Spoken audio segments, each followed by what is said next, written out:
Steve, have you found your robot yet? No, I haven't looked for it. I could do that. You can. I think I got spooks in my machine. It just switched my audio to my laptop from my display. Steve, you can give yourself a like. Okay.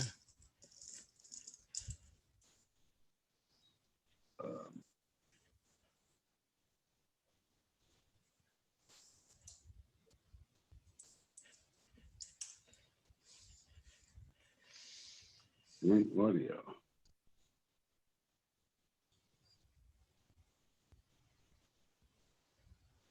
Huh.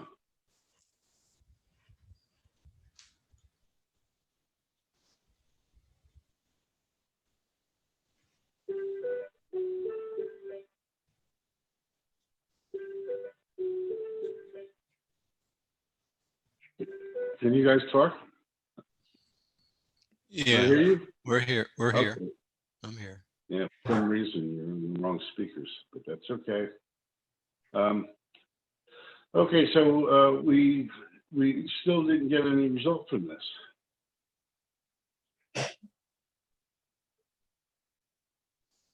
Which is odd.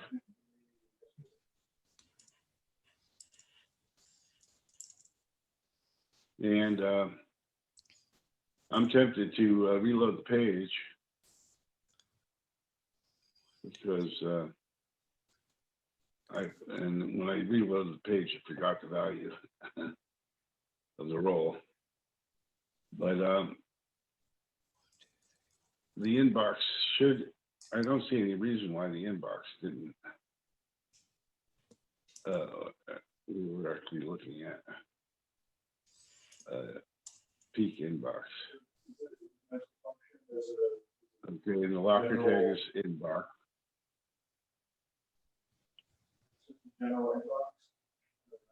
And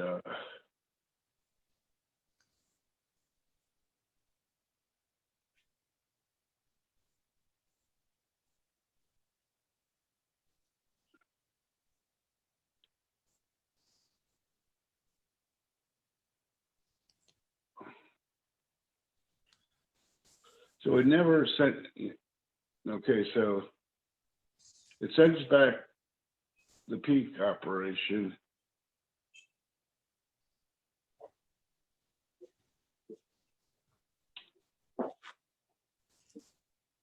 Well, the peak capability.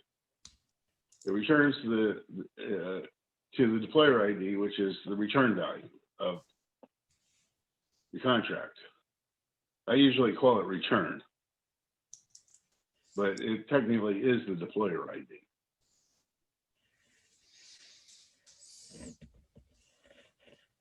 So it should return. Now the only thing is if it's just set here reading. Listen, What if the inbox is empty?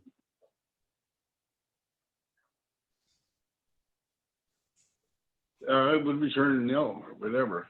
I don't see any reason why it should fail. Let's assume, just for simplicity, I'm going to assume that we don't have an inbox.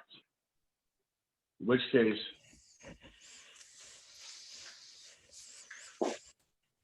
it would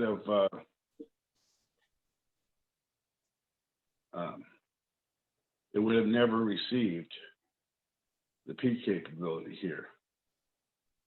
So it's expecting it to be returned.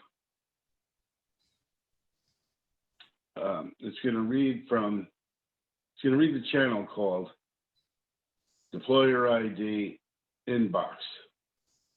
Okay, deployer ID is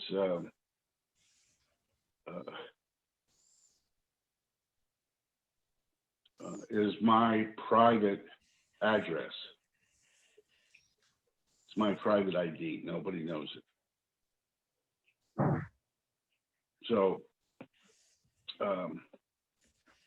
nobody can read my mail, or nobody can read my inbox. So I'm going to read the inbox. and I'm actually just going to peek. If I actually read the inbox would be gone.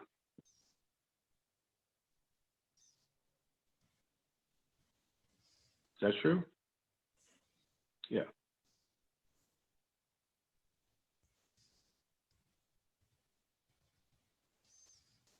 It's going to give it an API here. It's going to read the channel, deployer ID, blocker tag, and it's going to get back a map.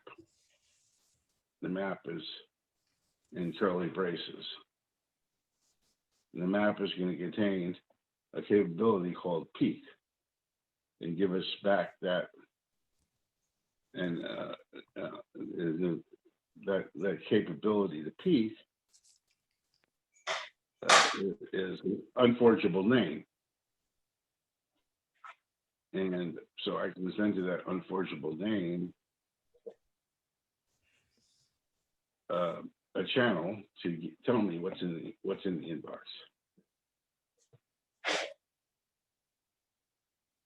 So we look at new inbox. We see we get the inbox class here. Hopefully that's for testnet, because we don't have a way of changing from testnet to mainnet yet. There's a Jake file thing, which I haven't figured out exactly. So we should be able to generate it with the Jake file, but I don't know how to, I'm not sure we can do it. Okay, so what's the real ID at the top that you have highlighted?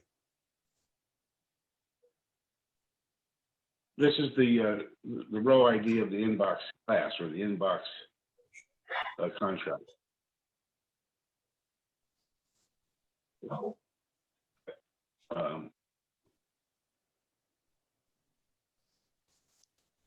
Does that answer your question?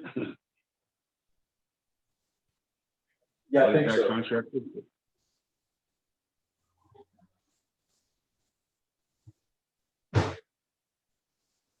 So we get the deploy ID and the deployer ID. And the registry lookup.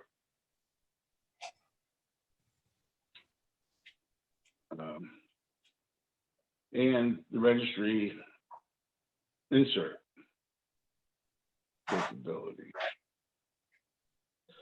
So we look up the inbox URI and we get back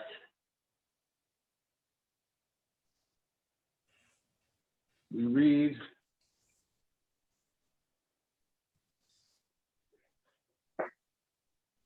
okay, this is a read of the inbox channel.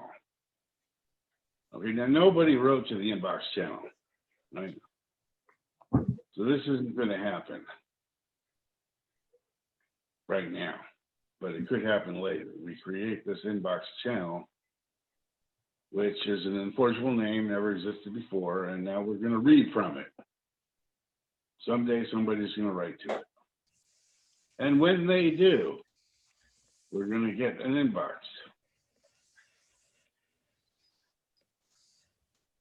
And we're going to, oh, I see. Never mind. It's reading the URI. So from the URI of the inbox URI, from this value, which we can assign.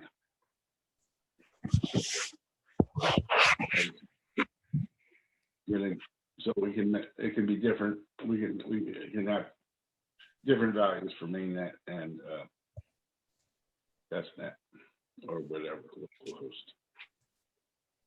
So we're going to look it up. We're going to look that up, and then we're going to get the actual unforgeable name of the inbox contract. Okay, and we're going to write to that contract and receive back the result, and we're going to call capabilities. And that set of and this what it's going to return to us is a receive, a send, and a peek capability. Okay, and then we want anybody to be able to send us mail. So we're gonna put that address on the registry so people can get it.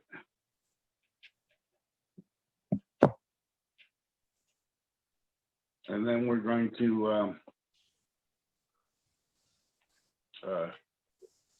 get the URI back, and then we're going to store. Oh, it's going to store that in our locker. The capability send receive, inbox send receive, and peak.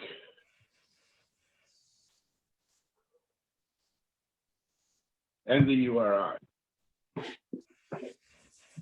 So now we're going to have that available to us in our inbox.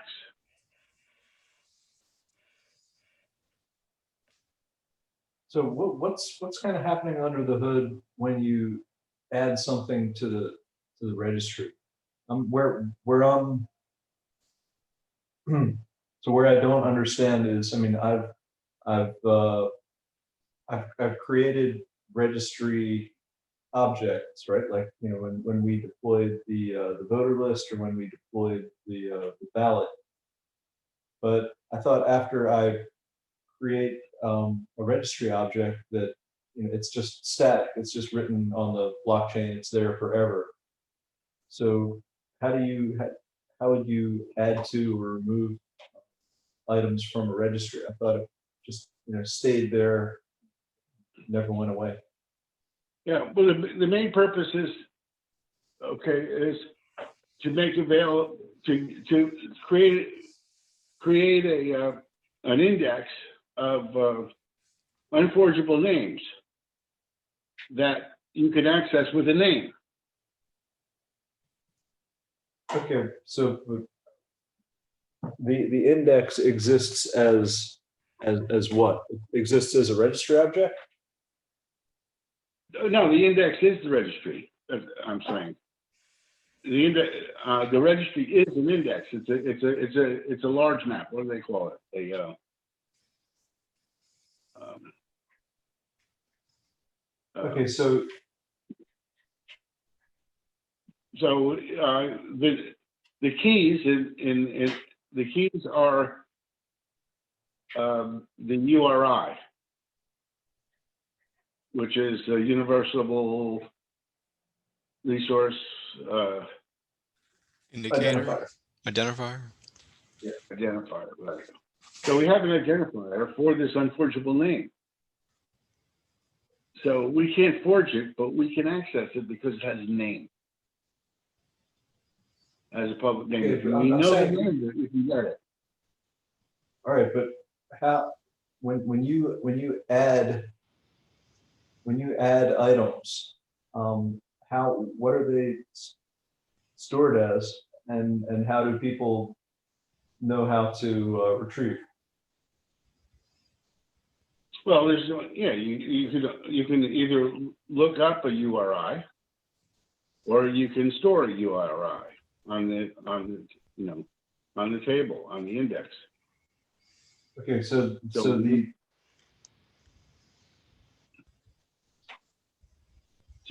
basically the insert arbitrary creates a URI, which is not guessable. So if you don't know the URI, you can't use it.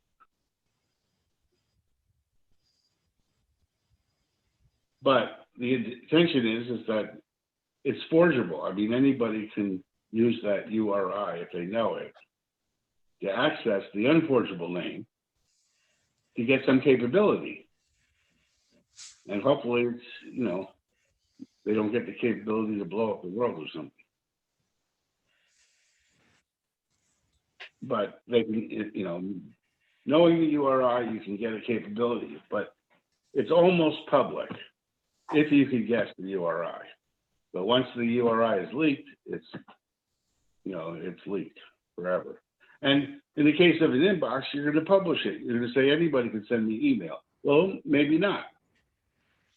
Maybe you'll be very selective about who sends you email to this particular inbox. Now, you could have multiple inboxes.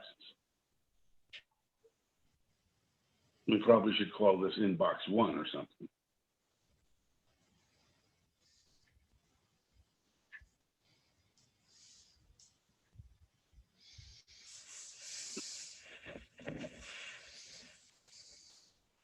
But, you can have as many inboxes as you want. Did I run this? No. Well, what I'm asking is kind of more general. So for instance, right, I understand how you got the list of members, right? Because I published it, right? Or I mean, it's the same list we've been using, but when you add to it, there's an operation for adding to that list that doesn't destroy the old one. I mean, that I thought when you create a registry object like the member list there, that it's just it's static. It's written in block XYZ, and it's never going to change. So how do you That's add true. to it? How do you what? Well, So what every happens- time you insert, the name is going to change if you If you add to it, right? If you change it. Okay, the thing is that the contract is fixed. Maybe we should look at the inbox contract. Yeah, or member list or whatever. I'm just trying to figure out from every time you log into member this list thing. is just a set, right? Okay, but when you add to the set, you have to save it as a new under a new row ID, right? Right. No, anytime you insert anything. Okay, so if we do an insert of the set of members, Yeah. okay, we're Go going on. to get So then you we're going to get get a new we're row, going to get a brand new URI right? every time we store it. We're going to get a different one, right? Okay, so but Okay, normally and then so if I want to make a new inbox class, we'll okay, back then up. I mean, I'm going to get a different URI. but my question is, okay, let's say you add a new member, Jane. Okay, now you've got a new list that's published. How do you communicate that new list to everybody else who's coming to play? Wow, that's something useful we could do right now. Is we can create a contract to manage that for us, so that we can add members to the list. That's what I'm something asking. Okay. The list keeps changing, so you have to keep publishing new lists. That's So no where- good, is it? You're teasing Okay, me, right? Honestly, I don't know how does it work? Okay, well, let's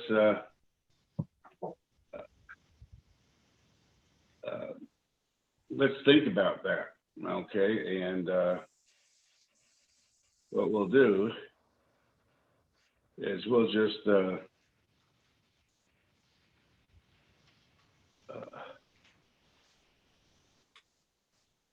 Hey, Steve, you follow what I'm asking? No, I'm a bit lost. So, if you have, so I'm saying like the list of members, when you first go to Argov Netlify app, you saw a list of members at the bottom. Those were like hard coded. Yep.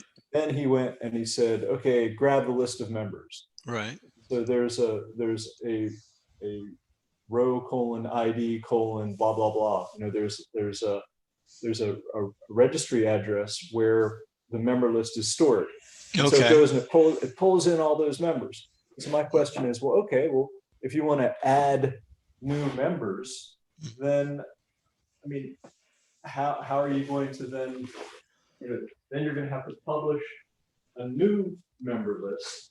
And then how do you advertise that new member list to everybody who's coming to visit, our governmental app? They're just gonna, when you come back to our Govify app, you're gonna go through the same thing. You're gonna see the default members. You're gonna click, peek for the list. You're gonna get the old list. So how do you tell the thing to switch to the new list that has the new members added? Okay.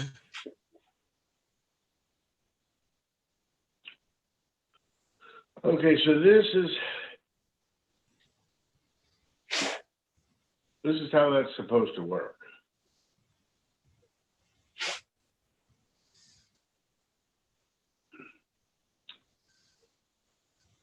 Okay, we have a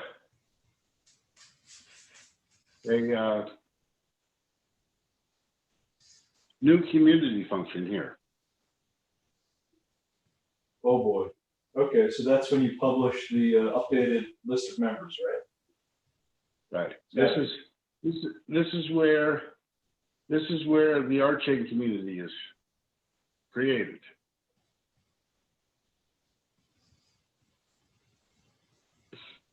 Okay, and Well, hey, tell me just in your own words, what is new community supposed to do? Is it what I'm saying, to publish a new member list? this does a lot more, but it keeps the directory of members.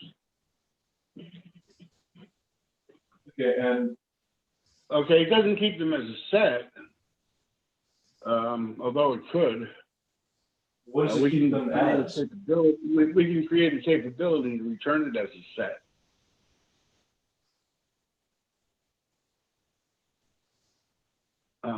Sorry, when you create a capability, you what?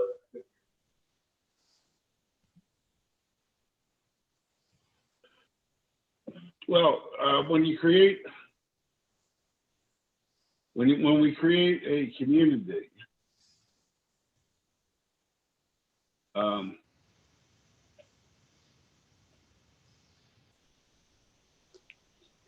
What are you actually creating? Okay,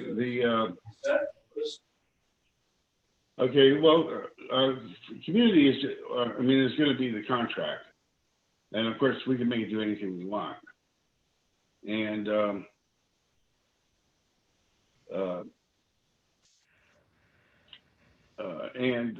we're going to give the we're going to define the URI for the unforgeable name community, so that anybody can access the community contract, right?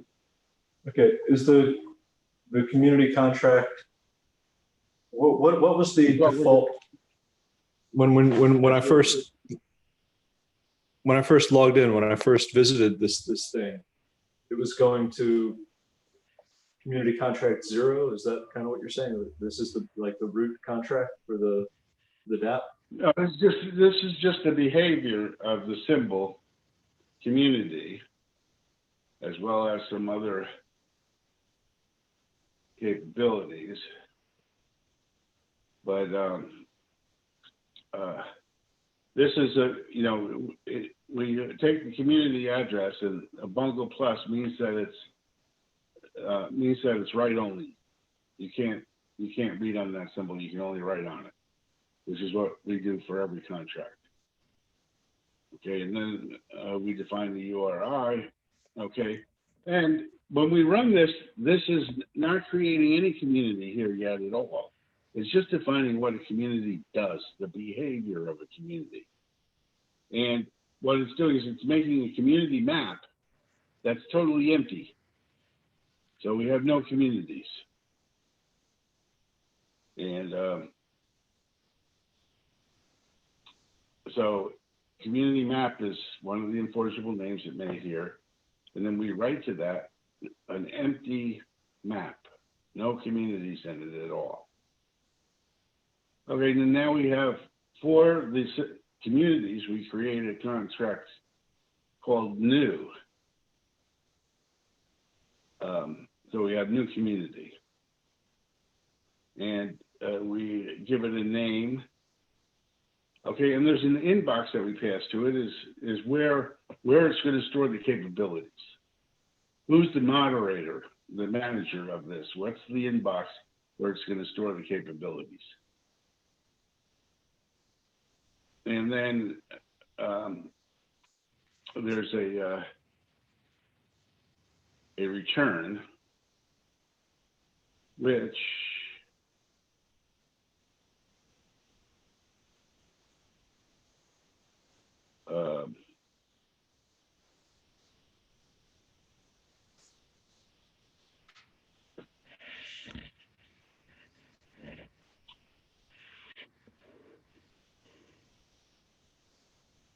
okay, if it's going to return no, if there is a community that already has that name that you give a name. So it's first come, first serve in terms of community names. Okay, but what it returns is a set of capabilities: an admin capability, a read capability, a write capability, and a grant capability. Okay, and it's going to store those in the inbox, I think, that you passed it.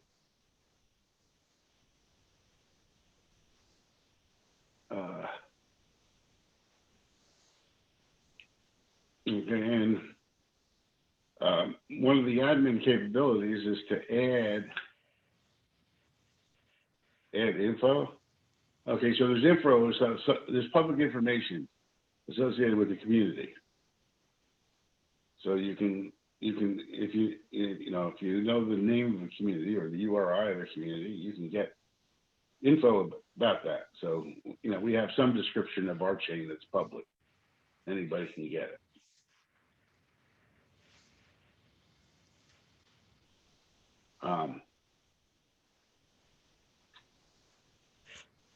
So here we store the info. So we have an info channel, and we store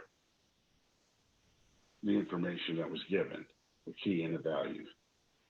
So there's a set of metadata about the community, key value store. Okay, we have add user.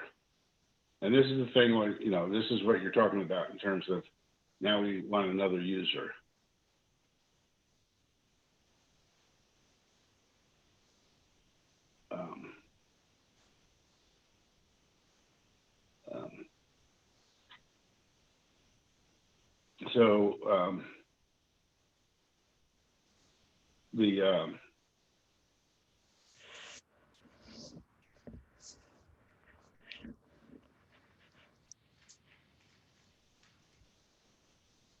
So it has a user list, right? Which it reads. Okay, now the user list is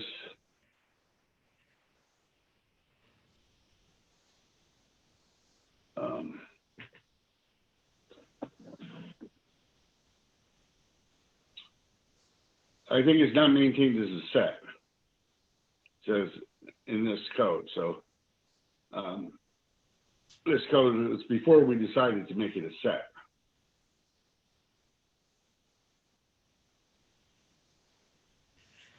But the right way to access the user list is through the community contract. We need to get, we have. So where does Atlas? Where does Atlas live? What is Atlas? What do you mean Atlas? There's the user list. Yeah. I'm saying the user list is stored ultimately on the blockchain as a what? It's a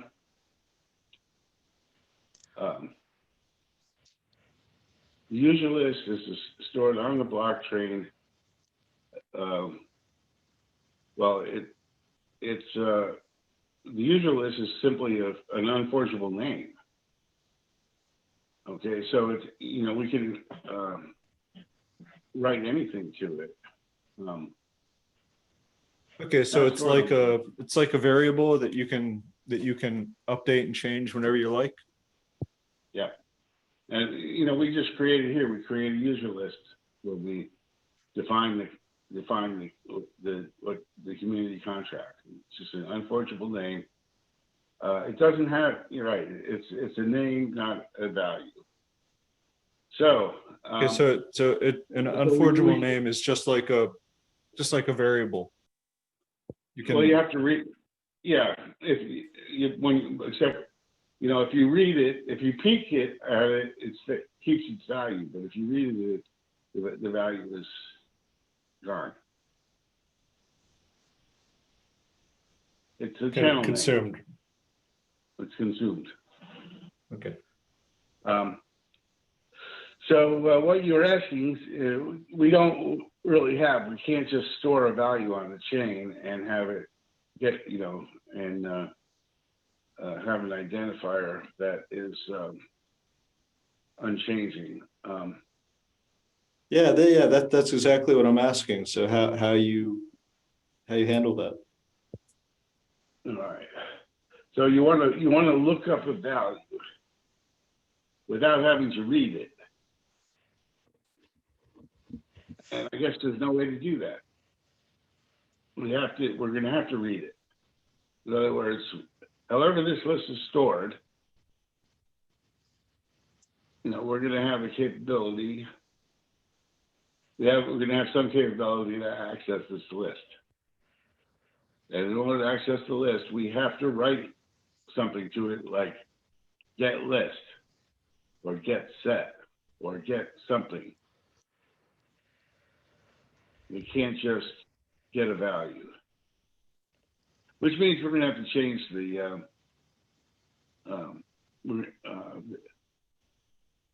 going to have to change the voting procedure to do a get list or get set. And we can provide both capabilities, get list and get set. All right? We can store it as a set, but use it as a list if we want.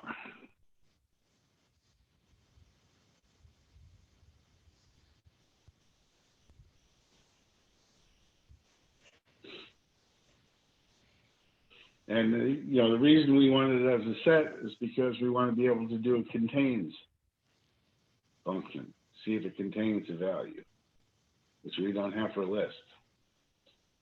We probably should, but we don't. And we can convert a set to a list, but we can't convert a list to a set. That would be the other way to do it. And if we, you know, we have some issues. The community could be California and have millions of entries.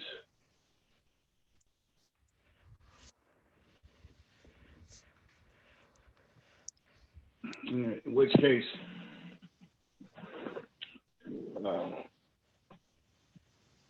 we would want to make it be what do you call it, tree instead of a list, whatever. User list. Okay. Hey, Jim, we're getting near the top of the hour. I'm gonna have to drop off. Same All here. right. Well, okay. Well, we didn't get anything done, but we covered some basic stuff. Yeah, this was helpful. Oh, so this was good. Thanks, Jim. Appreciate it. Yeah, thank you. Yeah, I got to Sure. run off too. All right. So hopefully you get your microphone computer issue resolved. Yeah, worked on that. Yeah, I don't know what I'm going to do if the reboot doesn't fix it. We'll get into your Windows audio settings. Play there. That's yeah, my best something in guess. there, huh? Yeah. Yeah. Cool. I'll see you guys. I got to run. Okay. Yeah. See ya. Okay. Bye-bye.